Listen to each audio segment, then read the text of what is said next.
ನಮಸ್ಕಾರ ವೀಕ್ಷಕರೇ, ರೈತರನ್ನು ನಾವು ದೇಶದ ಬೆನ್ನೆಲುಬು ಅಂತೇವೆ. ಅದರಲ್ಲೂ ಇದು ವೇದಿಕೆಗಳಲ್ಲಿ ರಾಜಕಾರಣಿಗಳ ಬಾಯಲ್ಲಿ ಹಾಗಾಗಿ ಕೇಳಿ ಬರುತ್ತಲೇ ಇದೆ. ಆದರೆ ಅಂಥ ಬೆನ್ನೆಲುಬು ಎನ್ನುವ ಅನ್ನದಾತರಿಗೆ ಬಹಳ ಸಂಗಾತಿ ಸಿಗುತ್ತಿಲ್ಲ.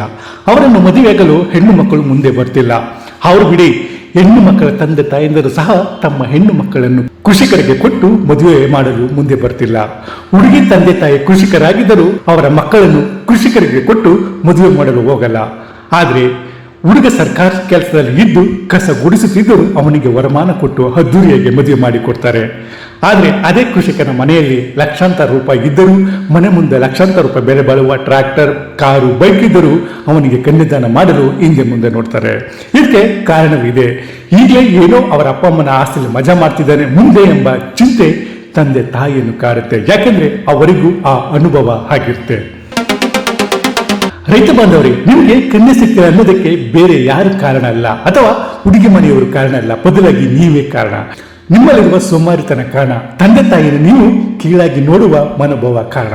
ಬೆಳಿಗ್ಗೆ ಕತ್ತೆ ರೀತಿ ಗೆದ್ದು ರಾತ್ರಿ ಕಂಠ ಪೂರ್ತಿ ಕುಡಿದು ಮನೆಗೆ ಬರ್ತೀರ ನೋಡು, ಅದು ಕಾರಣ. ದಾರಿಯಲ್ಲಿ ಹೋಗು ಬರುವವರಿಗೆ ಕಾಫಿ ಆಯ್ತಾ, ನಾಷ್ಟ ಆಯ್ತಾ, ಊಟ ಆಯ್ತಾ ಅಂತ ಕೇಳುವ ನೀವು ನಿಮ್ಮ ಅಪ್ಪನಿಗೆ ಒಂದ್ಬರಿ ಆದ್ರೂ ಊಟ ಮಾಡಿದ್ಯಪ್ಪ ಅಂತ ಕೇಳಿದಿರ. ಬೆಳಿಗ್ಗೆ ಹೊರಗೋದ ಮಗ ರಾತ್ರಿ 10 ಗಂಟೆ ಆದ್ರೂ ಇನ್ನೂ ಮನೆಗೆ ಬಂದಿಲ್ಲ ಅಂತ ತಾನು ಊಟ ಮಾಡದೆ ನಿನಗಾಗಿ ದಾರಿ ಕಾಯುವ ಒಬ್ಬನಿಗೆ ಯಾವತ್ತಾದ್ರೂ ಅವ್ವ ಊಟ ಮಾಡಿದ್ದೇವಂತ ಕೇಳಿದಿರ. ಹೆತ್ತು ಹೊತ್ತು ಸಾಕಿ ಸಲುಹಿದ ತಂದೆ ತಾಯಿಯನ್ನು ಇಷ್ಟೊಂದು ಉದಾಸೀನವಾಗಿ ಕಾಣುವ ನೀವು ನಿಮ್ಮನ್ನು ಮದುವೆಯಾಗುವ ಹುಡುಗಿಯನ್ನು ಚೆನ್ನಾಗಿ ನೋಡ್ಕೋತೀರಂತ ಯಾವ ಗ್ಯಾರಂಟಿ ಮೇಲೆ ಹೆಣ್ಣು ಕೊಡ್ತಾರೆ ಹೇಳಿ? ನಿಮಗೆ ಯಾಕೆ ಹೆಣ್ಣು ಕೊಡ್ತಿಲ್ಲ ಅನ್ನೋದನ್ನು ಕರ್ನಾಟಕ ರಾಜ್ಯ ರೈತ ಕಲ್ಯಾಣ ಸಂಘದ ರಾಜ್ಯಾಧ್ಯಕ್ಷರು ಆಗಿರುವ ಭೂಮಿಪುತ್ರ ಚಂದನ್ ಗೌಡ ಅವರು ಎಷ್ಟು ಸವಿಸ್ತಾರವಾಗಿ, ಎಷ್ಟು ಸಿಂಪಲ್ ಆಗಿ ಹೇಳಿದರೆ ನೀವು ಒಮ್ಮೆ ಕೇಳಿ. ಇಲ್ಲ, ತಂದೆ ತಾಯಿಗೆ ಒಂದು ತಿಟ್ಟ ಹಾಕಲ್ಲ, ಮಣ್ಣನ್ ಮಕ್ಕಳು ಎತ್ತ ತಂದೆ ತಾಯಿಗೆ ಏನ್ ಬೇಕು ಅಂತ ಕೇಳಲ್ಲ. ಅವ್ವ ಚೆನ್ನಾಗಿದ್ಯಾ ಉಂಡವ ಅಂತ ಒಂದ್ ಮಾತು ಕೇಳ್ಬಿಟ್ರೆ ಅದಕ್ಕಿಂತ ಭಾಗ್ಯ ನಿಮ್ ಜೀವನದಲ್ಲಿ ಇನ್ನೇನ್ರಿ ಬೇಕು? ನಿಮ್ಗೋಸ್ಕರ, ನನಗೋಸ್ಕರ ನನ್ನ ತಾಯಿ ತಂದೆ ಆಗಲೆರಡು ಜೀವನ ಸವಿಸಿದ್ದಾರೆ. ಒಮ್ಮೆ ಒಂದ್ಸರಿ ಆಚೆ ಬರ್ಬೇಕಾದ್ರೆ ಮಮ್ಮಿ ನಾನು ಇಲ್ಲಿ ಹೋಗಿ ಬರ್ತೀನಿ, 10 ಗಂಟೆ ಆಯ್ತು ಅಂದ್ರೆ ನಿಮ್ ಮುಖ ಕಾಣ್ಲಿಲ್ಲ ಅಂದ್ರೆ ವಿಲಿ ವಿಲಿ ಒದ್ದಾಡ ಒಂದೇ ಒಂದು ಜೀವ ರೀ, ಅದು ನಿಮ್ನ ಹುಟ್ಟಿಸಿದ್ರಲ್ಲ ಆ ಜೀವ ರೀ, ಒದ್ದಾಡ್ತಾ ಇರ್ತದೆ. ಎಷ್ಟೊತ್ತು ಮನೆಗ್ ಬಂದ ನೋಡು ಅಂತ ಜೀವಕ್ಕೆ ಏನಾದ್ರು ಗೌರವ ಕೊಟ್ಟಿದ್ದೀರಾ, ಬೆಲೆ ಕೊಟ್ಟಿದ್ದೀರಾ? ಕಡೆ ಪಕ್ಷ ಜಗತ್ತೆ ಅಂತ ಪರಿಸ್ಥಿತಿ ನಿಮ್ಗೆ ಬರಬಾರ್ದು ಅಂದ್ರೆ ಆ ತಂದೆ ತಾಯಿಗಳು ಚೆನ್ನಾಗಿ ನೋಡ್ಕೊಳ್ರಿ. ಈ ಭೂಮಿ ಮೇಲೆ ಎಷ್ಟು ಚೆನ್ನಾಗಿ ನೀವು ತಂದೆ ತಾಯಿಗಳನ್ನ ನೋಡ್ಕೊತೀರ ಅಷ್ಟು ಚೆನ್ನಾಗಿ ನೀವು ಇರ್ತೀರ. ಇದಕ್ಕಿಂತ ದೊಡ್ಡ ಸತ್ಯ ಈ ಭೂಮಿ ಮೇಲೆ ಇನ್ನೊಂದಿಲ್ಲ. ದಯಮಾಡಿ ಇವತ್ತಿಂದ ನಾನು ನಿಮ್ ತಂದೆ ತಾಯಿಗಳ ಜೊತೆ ಮಾತಾಡ್ತಿದ್ರೆ ನಿಮ್ ಕೈ ಮುಗಿದು ನಿಮ್ ಕಾಲು ಬಿದ್ದು ಕೇಳ್ಕೊಂತೀನಿ, ಮನೆಗೆ ಹೋಗ್ಬಿಟ್ಟು ಅಪ್ಪ ಚೆನ್ನಾಗಿದ್ಯಾ ಅನ್ಬಿಡ್ರಿ. ನೆಮ್ಮದಿಯಾಗ ಪ್ರಾಣ ಬಿಟ್ಬಿಡುತ್ತ ಜೀವ. ನೀರ್ ಬಿಡಕ್ ಹೋಗ್ಬೇಡಿ. ಸಾಯೋ ಟೈಮಲ್ಲಿ ಬದುಕಿರ್ಬೇಕಾದ್ರೆ ಚೆನ್ನಾಗ್ ನೋಡ್ಕೊಳ್ರಿ. ಸತ್ತಾಗ ಎಡೆ ಇಡ್ಬೇಡಿ. ಬದುಕಿದ್ದಾಗ ಒಂದು ಊಟ ನೆಮ್ಮದಿಯಾಗಿ ಕೊಡ್ರಿ. ರೈತ ಬಾಂಧವರೇ, ನಮಗೆ ಹೆಣ್ಣು ಕೊಡ್ತಿಲ್ಲ ಅಂತ ನಾವು ಹೆಣ್ಣು ಮಕ್ಕಳ ಪೋಷಕರನ್ನು ದೂಷಿಸುವ ಬದಲು ನಮ್ಮಲ್ಲಿ ಏನ್ ದೋಷ ಇದೆ ಅಂದ್ರೆ ನಿಮ್ಮಲ್ಲಿ ಗಂಡಸ್ತನ ಇಲ್ಲ ಅಂತಲ್ಲ, ಹೆತ್ತವರನ್ನು ಚೆನ್ನಾಗಿ ನೋಡಿಕೊಳ್ಳದೆ ನಾವು ನಮಗೆ ಹೆಂಡತಿಯಾಗವರನ್ನು ಚೆನ್ನಾಗಿ ನೋಡ್ಕೊಳ್ತೀವ ಅಂತ ನಮ್ಮಲ್ಲಿ ಪ್ರಶ್ನೆ ಮಾಡ್ಕೊಳ್ಳಿ. ಸಮಸ್ಯೆ ಅನ್ನೋದು 3 ಅಕ್ಷರ, ಅದೇ ಪರಿಹಾರ ಅನ್ನೋದು 4 ಅಕ್ಷರ. ಇದರಲ್ಲಿ ಯಾವುದು ದೊಡ್ಡದು? ಚಂದನ್ ಗೌಡರಿಗೆ ಉತ್ತರ ಕೊಡಿ. ಗೊತ್ತಾಗಿದ್ರೆ ಅವರೇ ನಿಮ್ಗೆ ಅರ್ಥ ಆಗುವ ರೀತಿಯಲ್ಲಿ ಅರ್ಥ ಮಾಡಿಸ್ತಾರೆ, ಕೇಳಿ. ಆದ್ರೆ ನೀವು ನೋಡೋದೇನ್ ಹೇಳಿ, ಸಮಸ್ಯೆ ಜೊತೆನೆ ಭಗವಂತ ಪರಿಹಾರಗಳು ಕೊಟ್ಟಿರ್ತಾನೆ. ನೀವು ನೋಡೋದಿಲ್ಲ ಅದನ್ನ, ನೀವು ಸಮಸ್ಯೆನೇ ದೊಡ್ಡದು ಮಾಡ್ಕೊಂಡು ಬರ್ತೀರ. ಅದರಿಂದ ಆಚೆ ಬಂದ್ವಿ. ಕಾಲನೇ ಎಲ್ಲ ನಿರ್ಧರಿಸುತ್ತೆ. ಒಂದಂತೂ ಹೇಳೋಗ್ತೀನಿ, ಕೇವಲ ನಾನು ಹಿಂದೆ 3 ವರ್ಷದ ಹಿಂದೆನೇ ಹೇಳಿದೆ 600 ರೂಪಾಯಿ ಅಕ್ಕಿ ಆಗುತ್ತೆ ಅಂತ. ಬಹುಶಃ ಅದು ಆಗೋಯ್ತು. ನಿಮ್ಗೆ ಗೊತ್ತಿದೆಯೋ ಗೊತ್ತಿಲ್ವೋ ಇಲ್ಲ, 600 ರೂಪಾಯಿ 1 kg ಅಕ್ಕಿ. ಇವತ್ತು ಇಲ್ಲಿಂದ ಏನ್ ದೋಚ್ಕೊಂಡು ಹೋದ್ರು ಮುಂದುವರಿದ ದೇಶ ಅಂತ ಏನ್ ಕರಿತೀವಿ.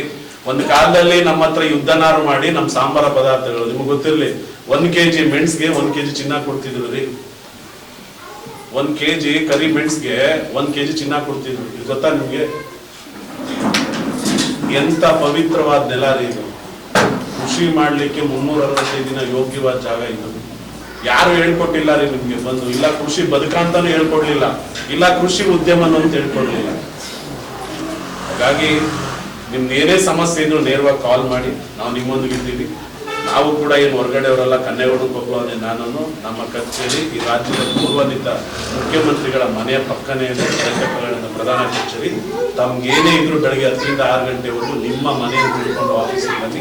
ನಿಮ್ಗೋಸ್ಕರ ಸ್ಪಂದಿಸಲಿಕ್ಕೆ ನಮ್ದು ಒಂದು ಟೀಮ್ ಇರುತ್ತೆ. ನಿಮ್ದೇನೇ ಸಮಸ್ಯೆ ಇದ್ರು ಅದು ನಮ್ಮ ಸಮಸ್ಯೆ.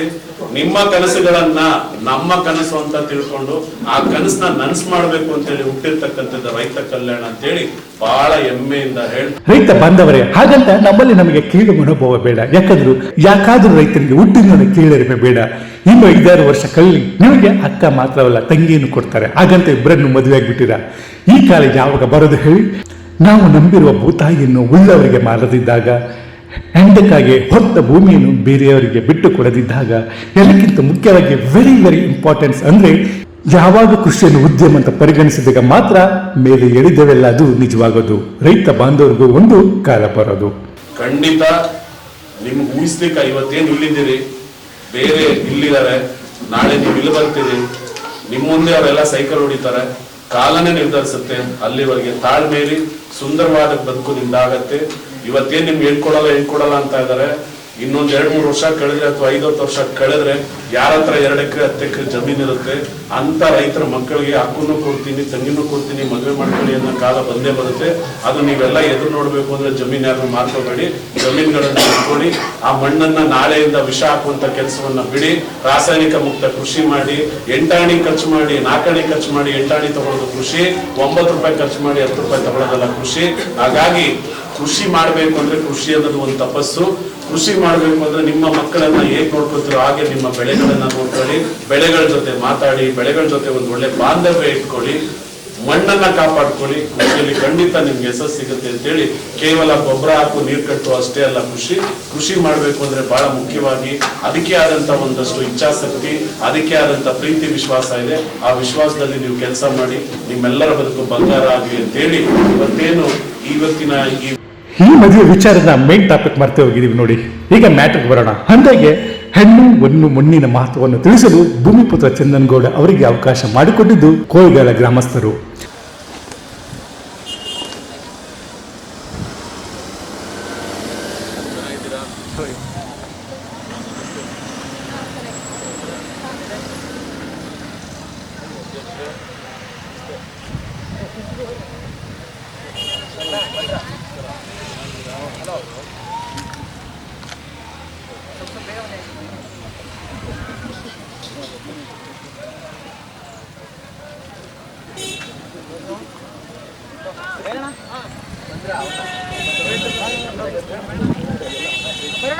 ಚಿಕ್ಕದಾಗಿ ಶುರುವಾದ ಕರ್ನಾಟಕ ರಾಜ್ಯ ರೈತರ ಕಲ್ಯಾಣ ಸಂಘ ಇವತ್ತು ಹಳ್ಳಿಗೂ ವಿಸ್ತರಣೆಗೊಂಡಿದೆ. ಇದಕ್ಕೆ ಕಾರಣ ಅದರ ಸಂಸ್ಥಾಪಕರು ಆಗಿರುವ ರಾಜ್ಯಾಧ್ಯಕ್ಷ ಚಂದನಗೌಡ ಅವರು, ಅವರಿಗೆ ಎದುರುಕೊಟ್ಟು ನಿಂತಿರುವ ಸಂಘದ ತಾಲೂಕು ಮಟ್ಟದ ಅಧ್ಯಕ್ಷರು, ಸದಸ್ಯರು, ಪದಾಧಿಕಾರಿಗಳು.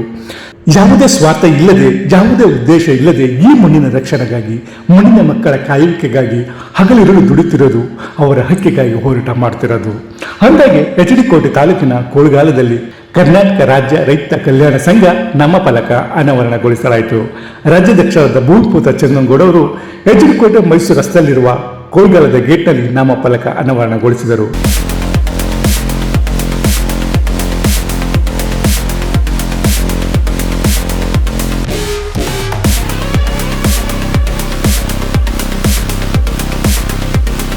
ಬಳಿಕ ಚಂದನಗೌಡ ಅವರು ನೇಗಿಲು ಹೊತ್ತು 1/2 ಕಿಲೋಮೀಟರ್ ವರೆಗೂ ನಡೆದರು. ನೇಗಿಲ ಹಿಡಿದ ಹೊಲದಲ್ಲಿ ಹಾಡುತ್ತ ಉಳುವ ಯೋಗಿಯ ನೋಡಲ್ಲಿ.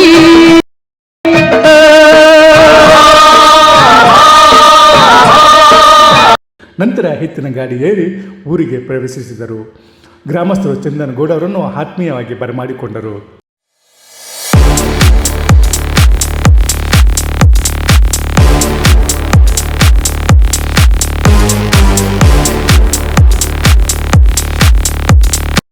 ನಂತರ ಚಂದನಗೌಡ ಅವರು ಮಣ್ಣು ರಕ್ಷಿಸಿ ಅಭಿಯಾನದ ಅಂಗವಾಗಿ ಹಮ್ಮಿಕೊಂಡಿದ್ದ ರೈತ ಸ್ಪಂದನ ಕಾರ್ಯಕ್ರಮ ಉದ್ಘಾಟಿಸಿ ಮಣ್ಣಿನ ಮಹತ್ವ ವಿವರಿಸಿದರು.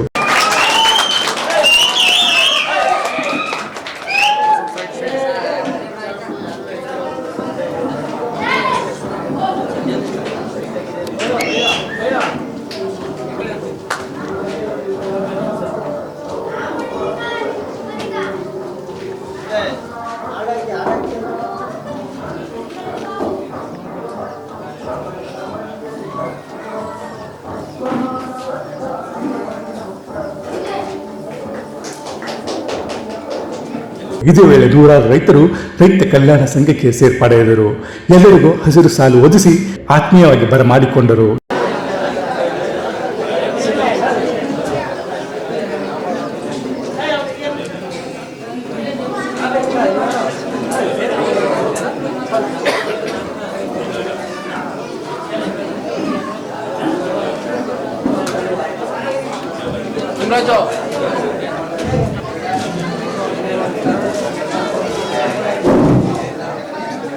ಈ ವೇಳೆ ರೈತ ಕಲ್ಯಾಣ ಸಂಘದ ಜಿಲ್ಲಾ ತಾಲೂಕು ಅಧ್ಯಕ್ಷರು, ಉಪಾಧ್ಯಕ್ಷರು, ಸದಸ್ಯರು, ಪದಾಧಿಕಾರಿಗಳು ಹಾಗೂ ಗ್ರಾಮಸ್ಥರು ಉಪಸ್ಥಿತರಿದ್ದರು. ಮಾಡ್ಲಿಕ್ಕೆ 600 ವರ್ಷ ಬೇಕು ಒಂದಿಡಿ ಮಣ್ಣನ್ನ. ಕಡೆದಾಗ ಒಂದ್ ಮಾತು ಹೇಳ್ತೀನಿ, ನಿಮ್ಮ ಹೋರಾಟ ಇರ್ತಕ್ಕಂಥದ್ದು, ನನ್ನ ಅನ್ನದಾತರ ಹೋರಾಟ ಇರ್ತಕ್ಕಂಥದ್ದು ರಸ್ತೆಯಲ್ಲ, ಪ್ರತಿಭಟನೆಯಲ್ಲ, ವಿಧಾನಸೌಧದಲ್ಲ, ಪಕ್ಕದಲ್ಲೇ ಇರೋ ತಾಲೂಕು ಕಚೇರಿಲಿ ಎಲ್ಲ. ನಿಮ್ಮ ನಿಜವಾದ ಹೋರಾಟ ಇರ್ತಕ್ಕಂಥದ್ದು ನಿಮ್ಮ ಜಮೀನು, ತೋಟ, ಹೊಲದ ಮಣ್ಣಿನಲ್ಲಿ ಎಂಬ ಸತ್ಯವನ್ನ ನೀವ್ ಯಾವ ಅರ್ಥ ಮಾಡ್ಕೋತೀರಿ. ನಿಮ್ಮ ಹತ್ರ ಎಷ್ಟು ಎಕರೆ ಜಮೀನಿದೆ ಅಂತ ಸ್ವಲ್ಪ ಚೇರ ಹಿಂದಕ್ಕೆ ಎತ್ಬಿಟ್ಟು ಹಿಂದಕ್ಕಿರಿ.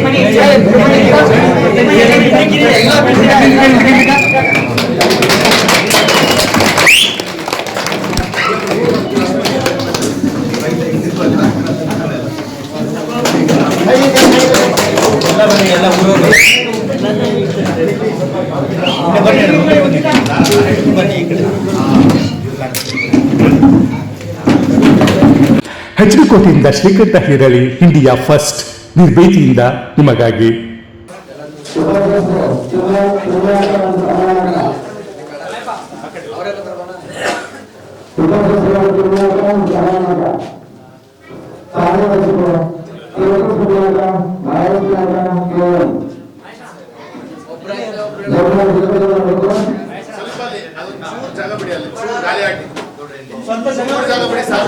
ಗಾಡಿ ಆಗ್ತಾ ಇಲ್ಲ.